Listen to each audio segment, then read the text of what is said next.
The heat hit Cade like an accusation the instant the ramp unsealed. Hot air rolled into the cargo bay in a thick, mineral breath dust, ozone, and something sour that reminded him of wet metal left in sun. Vontrell Holdings didn't build comfort into its frontier moons. Comfort didn't generate dividends. Profit did. Compliance did. And the place called Sable Key seemed to thrive on a temperature that turned sweat into glue. Before a person took 3 steps, Yelen paused at the top of the ramp, squinting into the glare. 2 suns hung low and white behind a permanent veil of drifting grit, making the whole landing district look like it had been sandblasted into submission.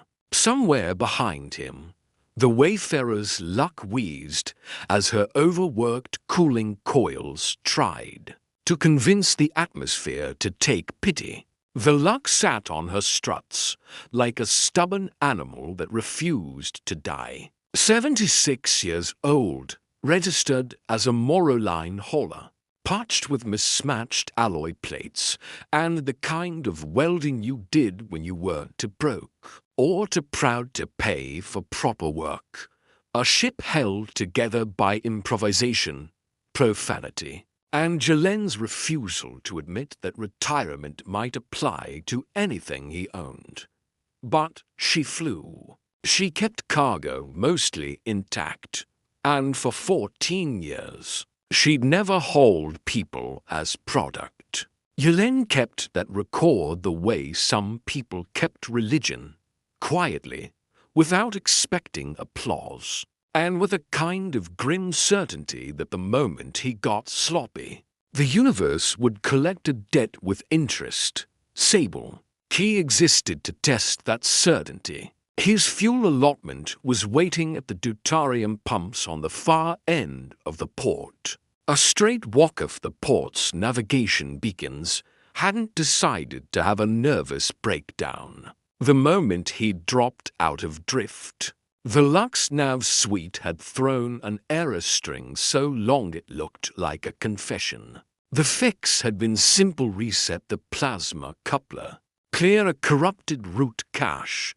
But simple fixes were rarely fast fixes, and he had to land where the tower told him, which was 3 berths off his intended pad, which meant the straight walk to fuel now cut directly through the port's central market.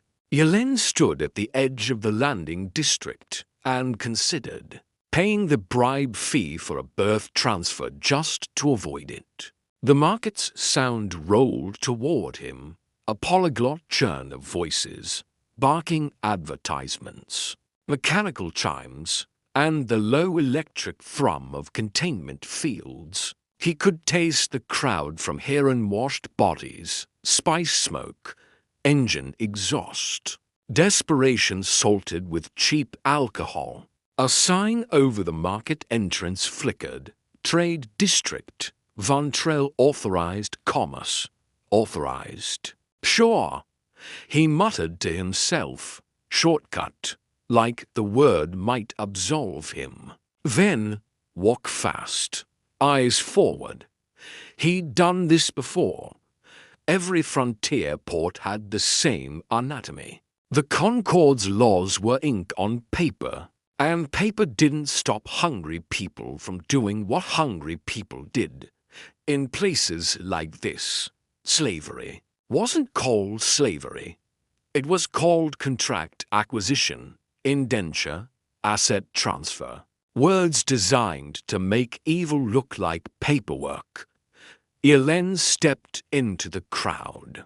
Stalls and pens ran in long rows, like a corridor of choices nobody should have to make. Merchants human and not shouted prices in half a dozen dialects.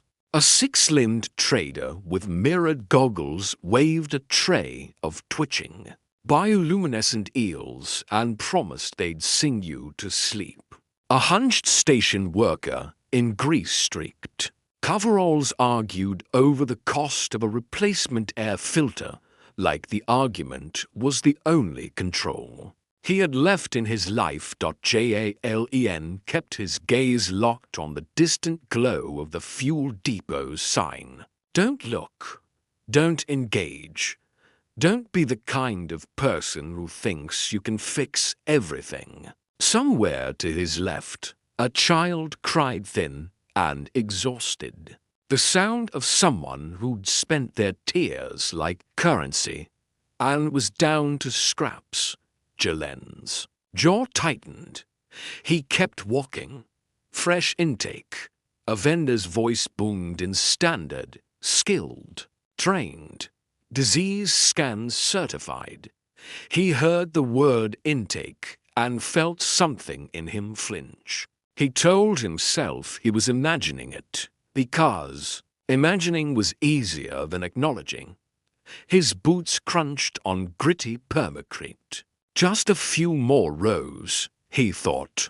He could make it. He could get fuel, fix the nav, leave this place behind like he'd left 100 other ugly ports behind. Then the crowd shifted. Not dramatically, just enough that for a heartbeat. A clear line opened between bodies, a slit of visibility, a momentary corridor through the noise. Later, Yelen would replay that second and wonder what, exactly, made him turn his head. Exhaustion. Bad timing. The universe's sense of humor. Or maybe the way the air seemed to change, as if the market itself leaned in to watch. He looked, and there she was. Not human. Not even close. She stood on a low platform between two other captives, one a lanky teenage girl with bruises blooming along her arms, the other a gaunt man with eyes like dead glass. The woman in the center looked like someone had taken starlight and hammered it into a person. Her skin wasn't blue. It was a deep, burnished copper rose, shot through with faint iridescence that caught the harsh market lights and turned them into ripples. Her hair was pale, almost white, but tangled and matted, as if someone had yanked it for sport. Small ridges swept back along her skull, not horns exactly, but elegant bone crests that marked her species unmistakably. Velari. The Velari had once been allies of the Concord. Then the Concord had decided they were inconvenient. Their worlds had burned in strategic cleansing operations nobody officially admitted happened. Survivors scattered into the edges of mapped space like ash. She wore a collar thick, dull metal with a pulsing restraint node, and her wrists were chained to a rail that ran along the platform's edge. Yet she stood differently than the others. Not defiant. Defiance got you shocked in places like this, but present. Aware. Like she was watching the crowd the way a tactician watched a battlefield. Her eyes found Jalen's, silver gray, steady, and far too sharp for someone in chains. Jalen should have looked away. He should have turned back toward the fuel depot and pretended he hadn't seen her, because seeing was the first step toward involvement. And involvement was how you broke the rules you'd built your life around. Instead, he stopped. She held his gaze for 3 heartbeats. In that moment, something snagged inside his chest like a cargo hook. Not pity. Not exactly. Something more uncomfortable. Recognition. The look of a person doing math on survival and choosing a number that might kill them. Then she spoke. Not loud. Not pleading. Just clear enough to slice through the market roar. Like a clean blade. Take me with you, off-worlder. for words delivered with a kind of calm that shouldn't have been possible under a shock collar. Not a sob, not a scream. A request framed like a deal. A merchant appeared at Jelen's elbow as if summoned by the scent of potential profit. He was squat and fleshy, with skin the color of old wax and a mouth full of polished teeth. Two small drones hovered behind him, recording everything in eager silence. "Excellent eye," the merchant purred. "This one is rare, very capable, very expensive." Jelen's stomach turned. "Not interested, of course, of course," the merchant said, already refusing to accept no. "But listen, Varale are disciplined, loyal when properly tethered. This is Commander Seren Wolf, former strike coordinator of the Varale 3rd Spiral. Tactical training, combat certified, multilingual." And he leaned in, lowering his voice with greasy intimacy. "They bond deeply. Very useful if you want a crew member who doesn't run." Jelen felt sick. The woman Seren didn't look away. She didn't glare. She simply waited, as if she already knew how this would go. Jalen tried to remember his rules. No buying people, ever. But leaving her here felt like walking away from someone drowning because you didn't like getting wet. How much? He heard himself ask. The merchant's number was obscene. Jelen countered with something that was still obscene, but less so. The merchant clutched his chest like he'd been shot. They haggled in the quick, sharp rhythm of frontier commerce. Each number a reminder that morality meant nothing once it was assigned a price. They settled on a figure that would drain Jelen's reserve fund fuel money, emergency money. The thin margin that kept a person alive when a reactor coughed wrong in deep space. He transferred the credits from his wristcom. The confirmation chime sounded like condemnation. The merchant handed him a dataship stamped with legal authorization. Because legality was a costume everyone wore in lawless places to feel less like monsters. Then the merchant thumbed a release on the platform rail. The chains slackened. "Pleasure doing business," the merchant said. "No refunds. Warranty void if you damage the merchandise." Jelen took the chain because the merchant shoved it into his hand, and the weight of it felt like filth. Seren stepped down from the platform. Up close. She was taller than he'd thought, nearly his height.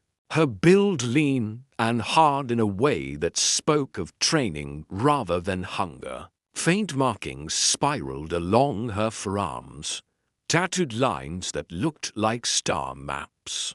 He led her through the market because he had the chain. He hated himself for every step. Back at the Wayfarer's luck.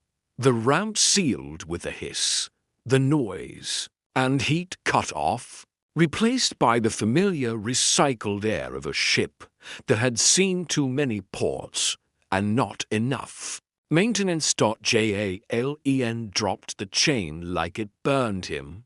"Luck," he snapped. "Find the release protocol for these restraints." His ship's AI replied in the flat voice of a machine that had stopped being impressed by human drama decades ago. "Universal restraint release detected. Executing." A magnetic click. The collar unlocked. The wrist chains fell away. Seren rubbed her wrists, looking at him like she was still. Assessing threat vectors. "Thank you," she said. "Don't." Jelen's voice came out harsher than he intended. "Don't thank me. I shouldn't have this whole thing is." He raked a hand through his hair, trying to find a shape for words that didn't exist. There's a shuttle hub to kilometers from here. I'll transfer enough credits for you to get to a Concord station with refugee intake. You're free. Go wherever you want. Saren tilted her head. Bone crests, catching the cargo bay light. When she spoke again, her certainty landed like a weight. I go where you go now, Captain. Yelen stared. No, that's not. I freed you. You leave. That's the entire point. You purchased my exit, she replied, calm as a ledger. In my culture, that creates a return vow. I repay until you declare balance. I don't want a vow. Yelen snapped. I don't want a crew. I work alone. That is inefficient. It's how I survive. Saren's gaze drifted around the cargo bay, cataloging chaos with unsettling speed, stacks of spare parts in precarious towers. A conduit panel held shut by tape. A galley sink that had developed its own ecosystem. I can see that, she said dryly, against his will. A laugh threatened the corner of his mouth. Was that sarcasm? War-trained beings are capable of humor. She paused, then added with faint emphasis, sometimes. Yelen exhaled, the fight draining out of him, because it had nowhere productive to go. The fuel gauge still blinked. The nav error still waited. The universe didn't care about his moral crisis. Fine, he said.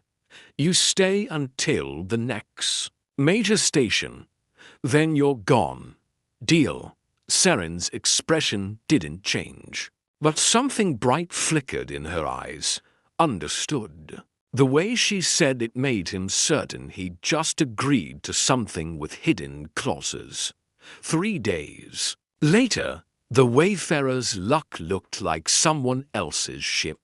Yelen found his cargo manifests categorized by destination, hazard rating, and payout margin. His tool locker, once a lawless tangle of cables and rage, was arranged in neat rows. The plasma conduit that had been sparking ominously for half a year sat silent, repaired with clean workmanship that made Yelen feel personally attacked. His coffee still tasted like warmed engine coolant, but Saren had stared at his brewer with the focused hostility of someone planning a tactical assault. In the cockpit, Yelen watched her through the open hatch as she studied nav charts with the quiet intensity of a former war planner. She wore one of his spare jumpsuits to big in the shoulders, cinched at the waist with a strip of tie cord like a soldier improvising a uniform. She tapped a chart with one long finger. You labeled. This sector probably raiders. It's descriptive. It encompasses for systems, she said without looking up. And all of them have raiders. Yelen leaned back in his pilot chair, letting the ship's drift unsteady his nerves. So, I was right. You were vague, she corrected. Vagueness gets people killed. Not always, Yelen muttered. Sometimes it just gets you annoyed. Saren finally glanced at him.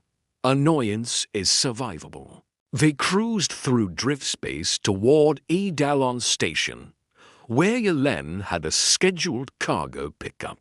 3 days of shared air and shared silence, circling each other like wary animals. The silence had started to itch. Yelen set autopilot and went to the galley, which Saren had turned into her command post. Maps and data slates covered every surface except the one small table where he ate. She looked up as he entered. We need to talk, Yelen said. We are speaking, Saren replied. Cute. I mean really talk. He grabbed to squeeze bulbs of his awful coffee and tossed one to her. She caught it without looking, reflexes sharp enough to make Jelen's skin prickle. Who are you? She examined the coffee bulb like it might contain a hidden trap when she answered. Her voice had lost some of its neutral armor. Saren Vol, Strike Coordinator, 3rd Spiral. I directed fleet movement patterns during the Concord suppression. Jelen's throat tightened. The war. We lost, she said simply. Then, after a pause, everyone knows the outcome. Few understand the cost. Her fingers tightened around the bulb. When our cities fell, survivors were not treated as people. We were treated as salvage. Jelen felt cold settle behind his ribs. I spent 5 weeks on Vantrell platforms, she continued. Buyers inspected me, scanned me, asked if I was compliant. She met his eyes. Then you walked past without looking at the pens. I was trying not to, Jelen admitted. I know. Her voice went flatter, more tactical. I accessed your ship registry while waiting. 14 years of runs. No human cargo. No indenture contracts. Your record was unusual. He frowned. You hacked my ship. I used public access. Your security is lax. Thanks. Saren set the coffee down carefully. So I gambled. A person who avoided the trade for 14 years might be the type who would help if asked. Directly, the pieces clicked together with unpleasant clarity. You targeted me, Jelen said. I made a decision, Saren replied. No apology, no shame. I required an exit. You were statistically unlikely to resell me. Jelen wanted to be furious. He should have been furious, but he'd survived the frontier long enough to know survival decisions rarely came clean. So, what's the rest? He said, voice tight. Because nobody risks that much just for a ride to Edalon. Saren's Bone Crest's angled back subtle, but the first real tell he'd seen. There are caches, she said quietly. Velari armories seeded across border space, hidden stockpiles for deep operations. When our worlds fell, criminal groups began hunting for location data. Jelen stared. And you have it. I carry it, she confirmed. She touched the faint scar along her temple. They tried neural extraction. Imperfect. I escaped with the coordinates still locked in my head. Jelen's coffee bulb hovered halfway to his mouth. So the people hunting you are doing it because you're a walking map to military hardware. Yes, and you brought that onto my ship. Yes, my ship, he emphasized, gesturing at the battered cockpit panels. That is, held together by optimism and bad maintenance. Saren's eyes flicked over the instrument board. Your defensive capacity is limited. Jelen laughed. He couldn't help it. The absurdity hit like decompression. He'd bought a fugitive with strategic secrets while piloting a rusted freighter through the worst territory in mapped space. Limited, he repeated, still laughing. That's one word. Saren's gaze sharpened. You are angry. I'm something, Jelen said, dragging a hand down his face. Haven't labeled it yet. He took a drink. The coffee tasted like regret and old pipes. You should have told me, he said. Would you have purchased me if you knew? Jelen hesitated. because the honest answer was a knife. Probably not. Then, Seren said evenly, I made the correct decision. She raised her bulb, took a sip, and immediately made a face. This beverage is hostile. Yeah, Yelen sighed. Been meaning to fix it for a while. I will fix it, Seren said, as if she were assigning herself a mission objective. Yelen stared at her, tired beyond words. So this return vow thing, what happens when it's balanced? It can balance in many ways, Seren said, and for the first time her voice softened. If you declare debt paid, I depart, and if I don't, then it becomes something else. She hesitated like the word had edges. A bond crew, chosen partnership, not obligation. Yelen blinked. You're describing staying because you want to. Seren's eyes held his. Yes.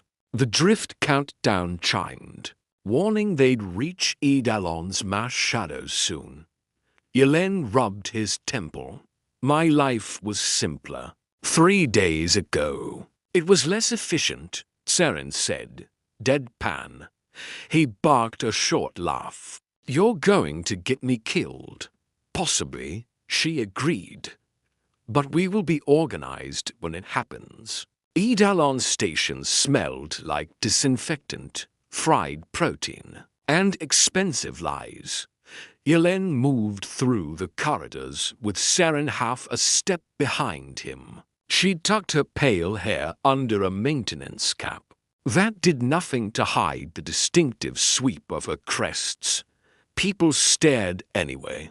Velari weren't common here, and the ones who existed tended to be either dead, hidden, or owned.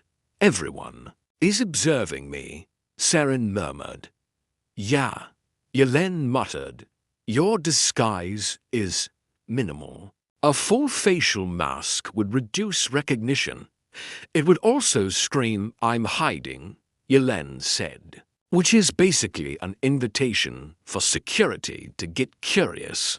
Seren considered that. Human paranoia is inefficiently layered.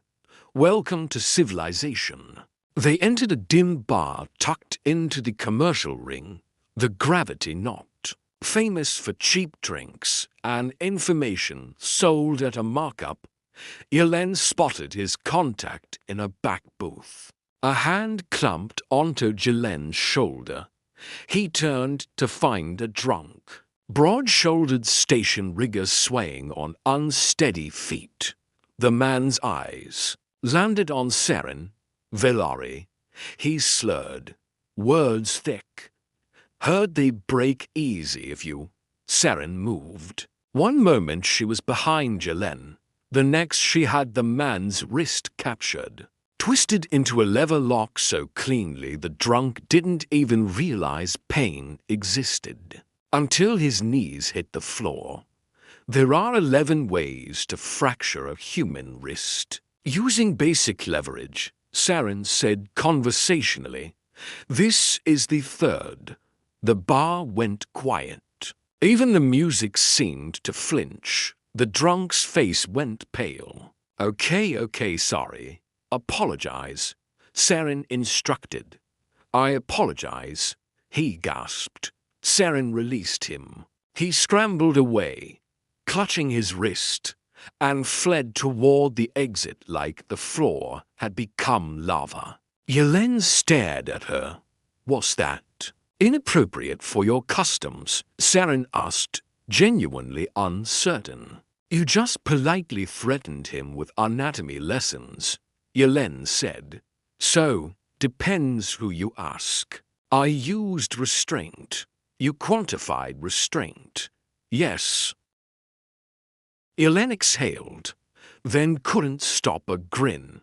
Fine. Next time, maybe try words first. Words were already failing, Seren said, then tilted her head. Did I embarrass you? Yelena looked at her, really looked.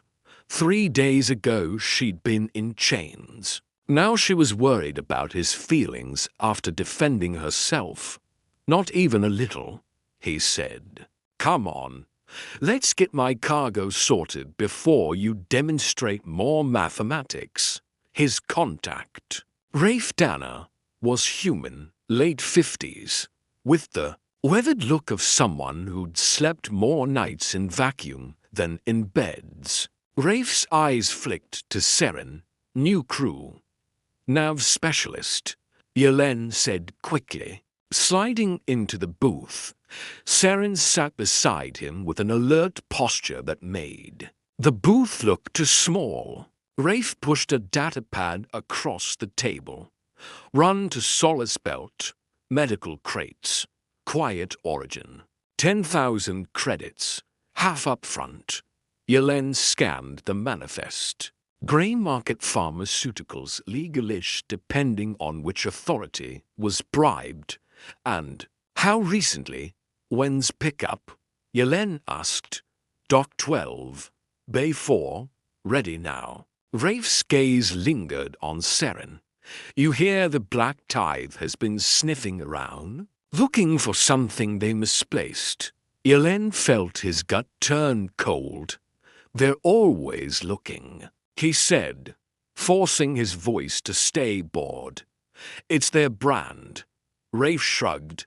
True enough. Just keep your head down.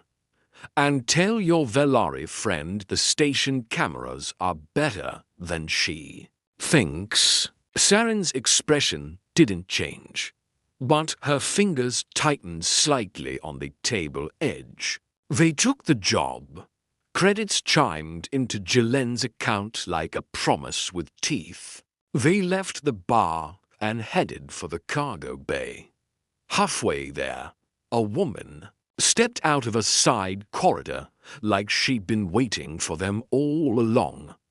Average height, neutral clothing, hair pulled back tight. The kind of face you forgot the moment you looked away by design. A small patch on her shoulder showed a stylized black coin.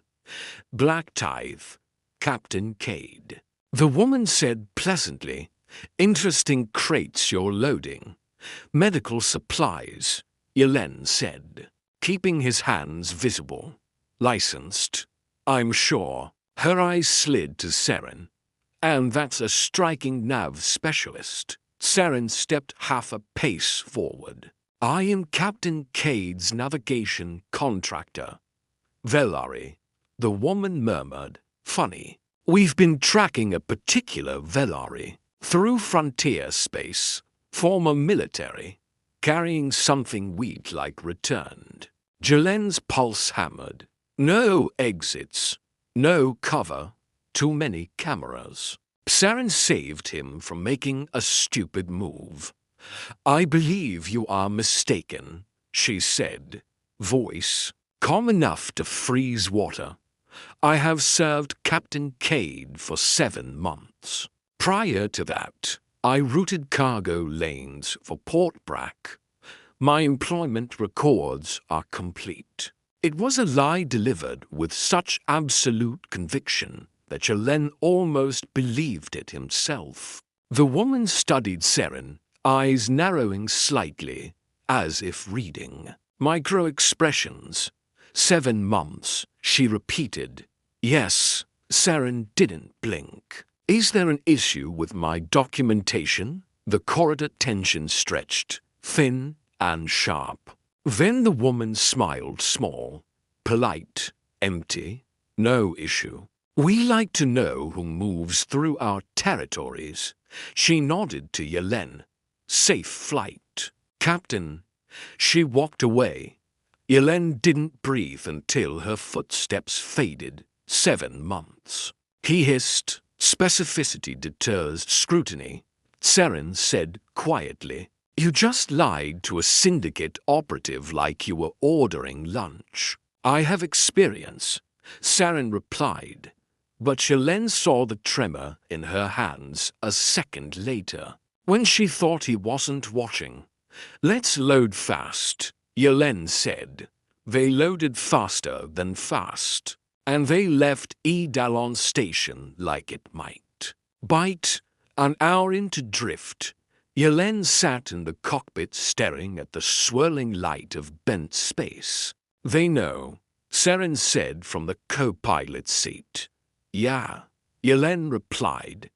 His voice felt scraped raw. You should leave at the next port. No. The word came out of him first, surprising even himself. Saren turned, silver eyes intent. Yelen swallowed. You leave. They catch you in a week. You stay. They chase both of us. Yes. He forced a grim smile. Then we don't get caught. Saren's crests angled slightly curious. You are changing your decision. You chose me. Because I'm stubborn, Yelen said.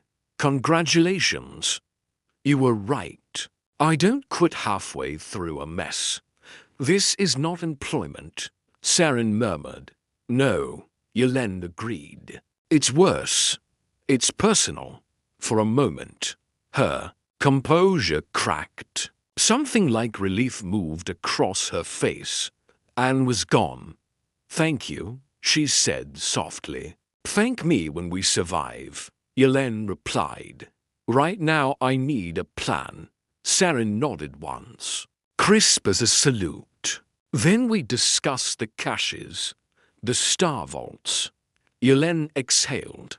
Tell me, she began. And the universe predictably chose that moment to make the discussion urgent. The proximity alarm screamed. Yelen lurched forward, coffee bulb sloshing hot bitterness over his hand. As the scanner bloomed red, 3 sleek fighters dropped, out of drift like knives, needle-shaped, black-hulled, and moving with predatory confidence. Black Tithe hunters. They're not firing to kill, Saren said instantly, fingers flying across the tactical overlay. They want to cripple and board. That's somehow worse, Yelen growled. Hauling the luck into a hard turn, plasma streaked past. The ship's shields flared white, then sagged, complaining loudly through the panel alarms. Ahead, a storm cloud spread across space like a bruise, an ionized nebula Yelen recognized with sudden dread. The Mourner's Veil. You see that? Saren snapped, highlighting it on the display. Interference density high. It will scatter their targeting. It'll scatter ours too, Yelen said.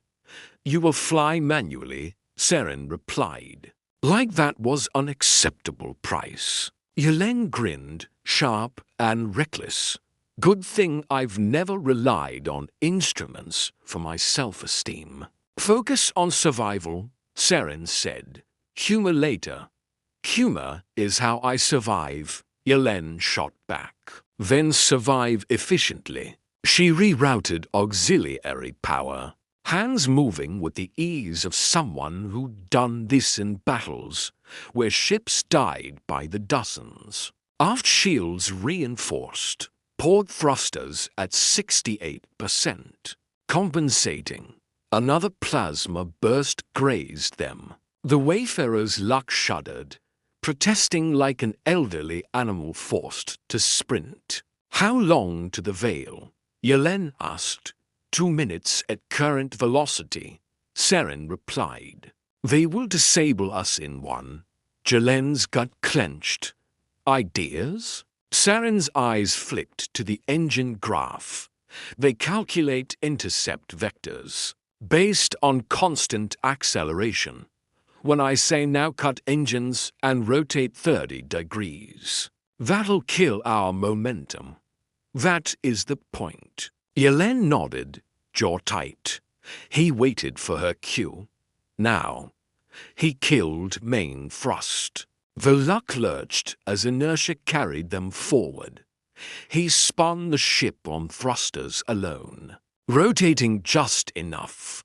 The hunters overshot, plasma spearing empty space where Yelen had been a heartbeat earlier. He slammed engines back online and dove toward the mourner's veil. That bought us seconds. Yelen panted. Seconds are currency. Saren replied, already calculating the next expenditure. They will adapt. Then we need something. They won't expect. Saren glanced at the cargo hold readout. How attached are you to your crates? Yelen winced. 10,000 credits. The difference between keeping the luck flying and eating ration paste for a month. Less attached than I am to breathing, he admitted. Eject crates 3 through 5, Saren said. Maximum dispersion. Yelen understood immediately. Debris field. Force the hunters to dodge or ingest metal. He triggered emergency. Jettison. 3 cargo containers blew free, tumbling into space like dumb, expensive comets. The hunters broke formation, forced into evasive arcs. Good, Saren said, voice fierce with focus. We only need distance to reach the veil. The nebula swallowed them. Charged particles hit the hull and made every sensor scream. Instruments flared into nonsense. The view screen became swirling color and static. Yelen was flying blind, guided by instinct, by the subtle drag of plasma currents against the ship's field. By 14 years of stubborn refusal to die. We are ghosts, Saren said softly, watching the broken readings. They cannot lock weapons. Great, Yelen muttered. Ghosts with no map. The veil is 40,000 kilometers across. Saren replied, we will find an exit vector. Something huge loomed out of the Merca dead freighter, torn open as if a giant had bitten it in half. Yelen yanked them into a hard turn. The luck groaned, hull plates rattling like teeth. That ship wasn't there before, he said through clenched teeth. The veil collects, Saren replied. We will not join it. Yelen laughed wild, sharp, the sound of someone on the edge. Saren stared at him. You are laughing. We're being hunted by criminals who want to carve secrets out of your brain, Yelen said, dodging another cluster of debris. We dumped a quarter of my paycheck and were surfing a death cloud with a body count. He exhaled. If I don't laugh, I'm going to scream. And screaming doesn't help steering. A beat. Then Saren's mouth twitched. Almost a smile. Your coping methods are illogical. Welcome to humans. They flew on. Minutes stretched, then loosened. The hunters didn't reappear. Either they'd lost the trail or decided chasing ghosts into the mourner's veil wasn't worth dying for. At last the static thinned. Stars emerged like pinpricks through clearing smoke. Yelen eased the luck out of the nebula and immediately scanned for hostile signatures. Empty. Nothing but open space. Saren let out a breath that sounded like it had been trapped for years. We made it. Don't sound surprised, Yelen said, though his hands were shaking. I'm an excellent pilot. You fly like a person arguing with fate, Saren said. But you arrive. Yelen grinned, exhausted. Highest compliment I've gotten all week. He plotted a course, deeper into unregulated territory. Toward places where syndicate influence thinned and corporate patrols feared paperwork. So, he said, voice quieter now. What now? Saren stared at the star map. They will continue hunting. Yeah. I can leave, she offered, not looking at him. At the next port, I disappear. You regain safety. Yelen shook his head. You leave, they catch you. We covered this, and now they've seen my ship. I'm already on their list, whether I like it or not. Saren's eyes turned to him. You commit to this? Yelen thought about his old life quiet runs. Solitude, safe boredom, coffee that tasted like despair. Then he looked at Saren, the person who'd reorganized his chaos, lied to save them both, and fought like survival was a problem you could solve with enough precision. Here's the thing about frontier life, Yelen said finally. It's dangerous whether you're alone or not. Alone, you die, and nobody notices. Partnered, you die, and someone carries your story. He met her silver gaze. I'd rather be remembered. Saren's crests angled back in something like embarrassment. That is unexpectedly sentimental. I contain multitudes, Yelen said. Mostly bad decisions, and poor beverage choices, Saren added. Fixing the coffee is now officially part of your vow repayment, Yelen said. Saren's smile came. Small but real. Understood. Yelen engaged the drift drive. The stars ahead stretched into bright lines, and the wayfarer's luck surged forward into uncertainty. One more thing, Yelen said, glancing at her. This bond crew concept you mentioned. How do you know when a vow stops being a vow? Saren considered. When survival is no longer the primary reason you remain. When separation becomes unacceptable. Yelen snorted softly. So basically, when you'd rather face the void together than breathe alone. That is the poetic version, Saren said. Then, after a pause, she added, utterly sincere. The practical version is when your combined operational efficiency exceeds individual output, and the emotional cost of separation outweighs tactical benefit. Yelen stared at her. You just described falling in love like a supply chain report. I am Villari, Saren said, as if that explained everything. We are not trained for romance. It's perfect, Yelen said, surprising himself with how much he meant it. Weirdly perfect. Saren's hand settled briefly on his. Shoulder steady, warm, grounding. Outside, somewhere behind them, the black tithe hunted. Ahead, somewhere in the stardark, were caches of old weapons and new trouble. But in the cockpit of a battered freighter held together by stubbornness, to people who should never have met were choosing, in the only language the frontier truly respected, to keep going, together,